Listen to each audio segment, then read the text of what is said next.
சிந்து என்ன பண்ணுறாங்க, சிவா கிட்ட சொல்லிட்டு இருக்காங்க. அவ்வளோதான் எல்லாம் முடிஞ்சு போச்சு. இதுக்கப்புறம் உன் கூட நான் இருக்க முடியாதுல்ல டாக்டரே. எல்லாம் முடிவுக்கு வந்துச்சுல்ல டாக்டரே. நான் தானே தப்பு பண்ணேன். அதுக்கு தண்டனை நான் அனுபவிச்சு தானே டாக்டரே ஆகணும். அதுக்கான தண்டனை எனக்கு கிடைக்க தானே வேணும்.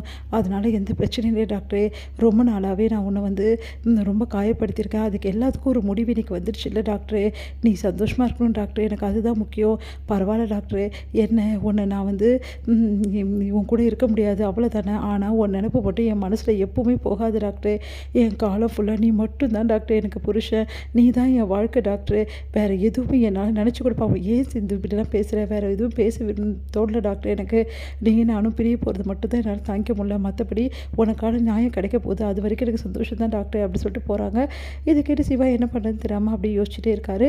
அடுத்து இங்கே பஞ்சாயத்தில் எல்லாருமே கூடுறாங்க. என்ன பஞ்சாயத்து சொல்லிட்டு பஞ்சாயத்துக்காரங்க கேட்குறாங்க. ஊர் மக்கள் எல்லாம் கேட்குறாங்க. இந்த மாதிரி சிவா ஏமாற்றி சிந்துவை கல்யாணம் பண்ணலை. உண்மையிலே சிந்து தான் ஏமாற்றிருக்கா சிவாவை. உண்மை அதுதான். சிவா விரும்பவே விரும்பலை சிந்துவை. வேணும்னே மெசேஜ் அனுப்பிச்சதாகவும் அதே டைமில் மலை கோயிலில் கூட்டு போய் தாலி கட்டினதாகவும் சிந்து சொன்னதால தான் சிந்துக்கும் சிவாவுக்கும் கல்யாணம் பண்ணி வச்சாங்க அன்னபூர்ணி. இது தாங்க உண்மை. அதுக்கான சாட்சி எங்ககிட்ட இருக்குது அப்படின்னு சொல்லிட்டு சொல்ல வைக்கிறாங்க சாட்சியை. உன்னே சிட்டுவும் எல்லா உண்மையும் சொல்கிறாங்க. சிந்துவும் நானும் சின்ன வயசுலேருந்து ஃப்ரெண்ட்ஸு. அவளுக்காக நான் என்ன வேணாலும் செய்வேன். அந்த மாதிரி ரொம்ப ஃப்ரெண்ட்ஸ் நாங்கள். ஆனால் சிந்து பாவம் டாக்டர் ரொம்ப விரும்பினா. ஆனால் டாக்டர் ஸ்னேகா அம்மா விரும்பினார். அதனால் சிந்துவால் தாங்கிக்கவே முடியல. இந்த சந்தர்ப்பத்தில் சிந்துக்கும் ஆறுமுக அண்ணாக்கும் கல்யாணம் பண்ணுறதுக்காக ஏற்பாடு பண்ணிட்டாங்க. இந்த கல்யாணத்துலேயும் சிந்துக்கு விருப்பம் இல்லை. அதே மாதிரி டாக்டரையும் விட முடியல. அதனால தான் சிந்து இந்த பிளான் போட்டால். அவள் பிளானுக்கு நானும் உறுதுணையாக இருந்தேன். உண்மையிலே டாக்டரு சிந்துவை விரும்பாதால அவர் அனுப்பலை மெசேஜ் எல்லாம். சிந்து தான் அனுப்பிச்சா. அது மட்டும் கிடையாது. சிந்து என் ஃபோன்லேருந்து அனுப்ப சொன்னால் அவள் சொல்படி தான் நான் அந்த ஃபோனை எடுத்து டாக்டருக்கு தெரியாமல் அனுப்பிச்சி விட்டேன் சிந்துக்கு. ஐ லவ் யூன்னு மெசேஜ் அனுப்பிச்சது நான் தான். ஆனால் அது நான் சிந்துக்காக தான் பண்ணேன் அப்படி சொல்கிறாங்க. உண்மையிலே சிந்துருக்கு கழுத்தில் இருக்க தாலி டாக்டர் கட்டினது கிடையாது.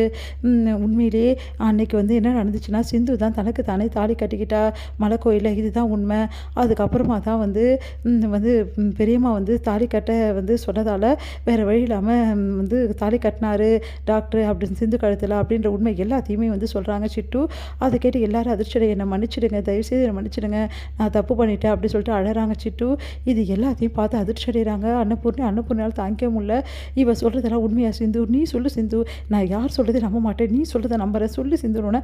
ஆமாம் என்னை பெரிய மன்னிச்சிடுங்க அத்தை அப்படின்னு சொல்லிட்டு பயங்கரமாக அழறாங்க. அதை கேட்டு பயங்கரமாக அதிர்ச்சி அடைகிறாங்க அன்னபூர்ணியால் தாங்கிக்க முடியல. நான் ரொம்ப பெரிய தப்பு பண்ணிட்டேன்னு சொல்லிட்டு பயங்கரமாக அழறாங்க. என்னை மன்னிச்சிடுப்பா சிவா, உன்னை நான் இவ்வளோ காயப்படுத்தியிருக்கேன், உன்னை நம்பாமல் விட்டுட்டேன்ப்பா, இவ்வளோ நம்பினேனே, இதுக்கு தேவையா எனக்கு அப்படி சொல்லிட்டு அழறாங்க. இதையெல்லாம் பார்த்து பைரவி எல்லாருமே அதிர்ச்சி அடைகிறாங்க. இப்போ புரிஞ்சுதா என் பிள்ளை எவ்வளோ நல்லவன்னு சொல்லிட்டு? என் பிள்ளையை நம்பாமல் விட்டுட்டிங்களேக்கா, இப்போ பாருங்கக்கா என்ன நடக்குதுன்னு சொல்லிட்டு. இந்த சிந்து ஒரு மோசக்காரிக்கா, இவளை இப்போவே இங்கேருந்து அமுச்சிட்டு நம்ம பிள்ளைக்கு ஜம்முன்னு ஸ்னேகா கூட கல்யாணம் பண்ணிடலாம்க்கா அப்படி சொல்லிட்டு இருக்காங்க. ஸ்னேகா சந்தோஷப்படுறாங்க.